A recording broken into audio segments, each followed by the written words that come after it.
Nah, kita lanjut ke subbab selanjutnya, yaitu subbab 14.4 yang berjudul lembar keseluruhan tak terbatas. Jadi pada subbab 14.4 ini ada juga gambar dengan 3 bidang. Jadi gambarnya terdiri dari 3 bidang, yaitu bidang X, Y, dan Z, di mana pengamatnya ada di sini terhadap X, Y, dan Z. Kita ketahui titik nolnya adalah di sini. Kemudian daerah yang diarsir, ini daerah yang diarsir di sini itu disebut sebagai DA aksen. DA aksen. Kemudian antara titik nol dengan pengamatnya itu disebut sebagai R kecil. Lalu antara pusat dari daerah ini ke sini, ini disebut sebagai R besar topi. Sedangkan antara titik nol ke pusat dari daerah ini dinamakan R aksen. Nah, gambar ini merupakan contoh dari distribusi arus kontinu. Kita dapat memperhatikan lembaran bidang tak terhingga di mana terdapat kerapatan arus permukaan konstan K aksen. Kita akan menemukan nilai B pada titik bidang sembarang dengan penggunaan persamaan 1411 yang udah disinggung pada subbab sebelumnya. Jadi K aksen pada gambar ini terletak pada bidang yang berhadapan dengan Y. Jadi K aksen ada di sini. Kemudian dari gambar ini juga kita akan mendapatkan bahwa K aksen itu sama dengan K aksen Y topi. K aksen itu nilainya konstan. Lalu selain K aksen, kita juga dapat mengetahui bahwa R sama dengan R kecilnya sama dengan X topi plus Y topi plus Z topi. Sedangkan R aksennya sama dengan X aksen X topi plus Y aksen Y topi, dan kemudian R besarnya sama dengan X min X aksen kali X topi plus Y min Y aksen Y topi plus Z topi. Kemudian nilai R ini jika dikalikan dengan K aksen, maka R besar sama dengan K aksen dikali Z X topi plus X aksen min X kali Z topi. Sehingga persamaan 1411 yang udah disinggung pada subbab sebelumnya menjadi persamaan yang ini. Itu dihubungin juga sama rumus-rumus yang ada di sini. Sehingga B sama dengan mu 0 K aksen per 4V integral min tak terhingga menuju tak terhingga integral min tak terhingga menuju tak terhingga ZX topi plus X aksen min X Z topi DX aksen DY aksen per X min X aksen kuadrat plus Y min Y aksen kuadrat plus Z kuadrat pangkat 3/2 menjadi mu 0 K aksen per 4V integral min tak terhingga menuju tak terhingga, integral min tak terhingga menuju tak terhingga, z x topi plus x aksen z topi ds aksen dy topi per x aksen kuadrat plus y aksen kuadrat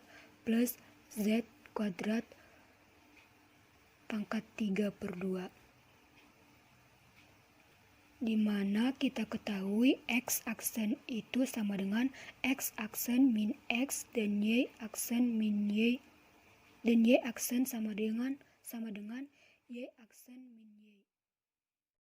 Bentuk yang sama pada persamaan 3,13 dan jika kita menggunakan hasil yang diberikan dalam 3,12 dan 3,13 pada bab 3, persamaan-persamaannya hanya dengan mengganti tau per epsilon 0 dengan mu 0 k aksen, maka kita akan memperoleh rumus yang ini.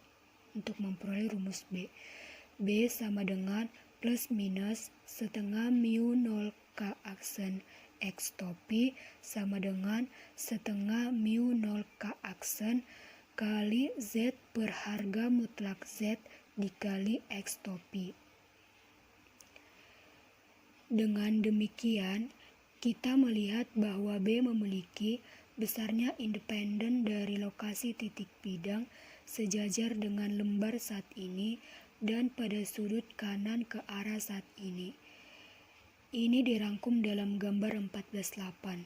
Jadi, gambar 14.8 itu adalah yang ini. Di mana gambar ini merupakan gambar garis B lembar seragam tak terbatas tegak lurus dengan bidang halaman, yang dimana gambar tersebut menunjukkan garis-garis B seperti yang digambar dalam bidang XZ sehingga K aksennya tegak lurus terhadap bidang halaman. Nah, dikenalin dulu dimana ini adalah Z-nya, kemudian ini adalah sumbu X-nya, bidang X-nya, ini X. Kemudian ini adalah K aksennya. Lalu ini B-nya tadi, B. Lalu ini 0. Nah, dan yang bertanda panah ini itu disebut sebagai medan. Itu makanya K aksen itu dikatakan tegak lurus terhadap bidang halaman. Jadi teman-teman, sekian sedikit materi dari bab 14.3 dan bab 14.4. Jika ada hal yang dibingungkan atau hal yang perlu dipertanyakan, silakan bertanya. Assalamualaikum warahmatullahi wabarakatuh. Di sini saya akan melanjutkan pembahasan bab 14 mengenai subbab 14.5 tentang titik perpindahan muatan. Jika kita menulis rapat arus volume sebagai rho aksen kali V aksen yang diberikan oleh persamaan 12/3, maka persamaan 14/7 menjadi persamaan 14/27, di mana persamaan 12/3 yaitu J sama dengan rho kali V atau bisa juga J aksen sama dengan rho aksen kali V aksen. Nah, sedangkan persamaan 14/7 yaitu BR sama dengan mu 0/4pi integral dari V aksen J aksen kali R aksen cross R topi per R kuadrat di tau aksen. Nah, kita masukkan nilai J aksen tadi ke persamaan 14/7 sehingga BR sama dengan mu 0/4pi integral dari V aksen rho aksen kali V aksen kali R aksen cross R topi per R kuadrat di tau aksen, di mana R aksen bisa dibilang sama dengan di tau aksen dan R aksen bernilai konstan, sehingga BR sama dengan mu 0/4pi integral dari V aksen kali rho aksen kali V aksen cross R topi per R kuadrat D tau aksen, dan didapatkan persamaan 14-27. Kita asumsikan bahwa muatan pada rho aksen terdapat dalam volume yang sangat kecil. Lalu R aksen bisa dibilang sama dengan D tau aksen dan R aksen bernilai konstan, sehingga R topi dan R kuadrat juga konstan.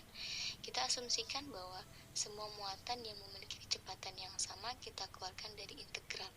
Jadi V aksen, R topi, dan R kuadrat kita keluarkan dari integral. Kita tulis kembali persamaan 14/27, yaitu BR sama dengan mu 0 per 4pi integral dari V aksen, rho aksen kali V aksen cross R topi per R kuadrat D tau aksen. Kita keluarkan ya, V aksen, R topi, dan R kuadratnya menjadi BR sama dengan mu 0 per 4pi V aksen cross R topi per R kuadrat integral dari V aksen, rho aksen, D tau aksen. Sama dengan BR sama dengan mu 0 per 4pi Q aksen kali V aksen cross R topi per R kuadrat. Kenapa bisa ada Q? Kita bisa lihat kembali bab 2 persamaan 2/27, di mana Q aksen sama dengan integral dari dq sama dengan integral dari rho aksen D tau aksen, di mana Q adalah total muatan, tetapi dalam kondisi ini Q aksen dianggap titik muatan sehingga 14/28 memberikan induksi magnet yang dihasilkan oleh titik muatan yang berpindah. Lalu kita bandingkan persamaan 14/28 dengan persamaan 14/6. Kita tulis kembali persamaan 14/28, yaitu BR sama dengan mu 0 per 4pi Q aksen kali V aksen cross R topi per R kuadrat. Sedangkan persamaan 14/6 yaitu BR sama dengan mu 0 per 4pi I aksen ds aksen cross R topi per R kuadrat. Kita hilangkan atau coret yang sama sehingga tersisa Q aksen kali V aksen sama dengan I aksen ds aksen, dan didapatkan persamaan 14/29. Dapat kita lihat bahwa nilai B sama dengan arus perpindahan titik muatan setara dengan arusnya, dan persamaan 14/29 memberikan hubungan kuantitatif. Selanjutnya kita gabungkan persamaan 14/29 dengan persamaan 14/5, di mana gaya sebagai F, atau lebih baik bagusnya bisa juga dengan menggunakan DF, sehingga Q aksen kali V aksen sama dengan I aksen kali dx aksen, itu persamaan 14/29, atau kita asumsikan I aksen dx aksen adalah df. Sedangkan persamaan 14/5 adalah df sama dengan I aksen kali ds aksen cross vr. Kita tulis kembali persamaan 14/5 adalah df sama dengan I aksen kali ds aksen cross br. Nah, df tadi adalah Q aksen kali V aksen sama dengan I aksen ds aksen adalah F dikali di F cross B, sehingga didapatkan F magnya sama dengan QV cross B, dan didapatkan persamaan 14/30, di mana B adalah nilai induksi magnet di tempat muatan tersebut. Atau bisa juga dengan menggunakan persamaan 13/17 untuk gaya magnet pada satu titik muatan perpindahan Q dengan kecepatan V.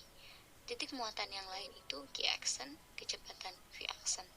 Kita tulis persamaan 13/17 yaitu D VE aksen ke E sama dengan mu 0 per 4pi I ds kali I aksen ds aksen cross R topi per R kuadrat. Karena tadi nilai Q aksen QV aksen sama dengan I aksen ds aksen atau QV sama dengan I ds, kita masukkan F Q aksen menuju Q. Kenapa di sini Q? Karena kita mau mencari muatan Q. Jadi F Q aksen menuju Q sama dengan mu 0 per 4pi QV, kita ganti ya IDS jadi QV cross Q aksen V aksen cross R topi per R kuadrat, atau bisa juga F Q aksen ke Q sama dengan mu 0 Q kali Q aksen per 4pi V cross V aksen cross R topi per R kuadrat, dan didapatkan persamaan 14 strip 31. Lalu kita tambahkan persamaan 1430 dengan persamaan 31 yang memberikan gaya listrik pada Q, sehingga kita menemukan total gaya elektromagnetik, di mana persamaan 14 strip 30 yaitu F sama dengan QV cross B, dan persamaan 31 F sama dengan QE. Kita tulis F sama dengan QE plus QV cross B, atau bisa juga F sama dengan Q E plus V cross B, dan didapatkan persamaan 14 strip 32. Nah, persamaan ini biasanya disebut juga dengan gaya Lorentz. Setelah kita membahas kemagnetan, pada persamaan 14 strip 28 dan 14 strip 31 berlaku untuk kecepatan konstan yaitu 0 atau lajunya diabaikan, sehingga jika muatan bergerak dengan kecepatan konstan, kita dapat menggunakan persamaan 14 strip 28 dan 14 strip 31. Terima kasih, demikian hasil presentasi dari subbab 14 diterima.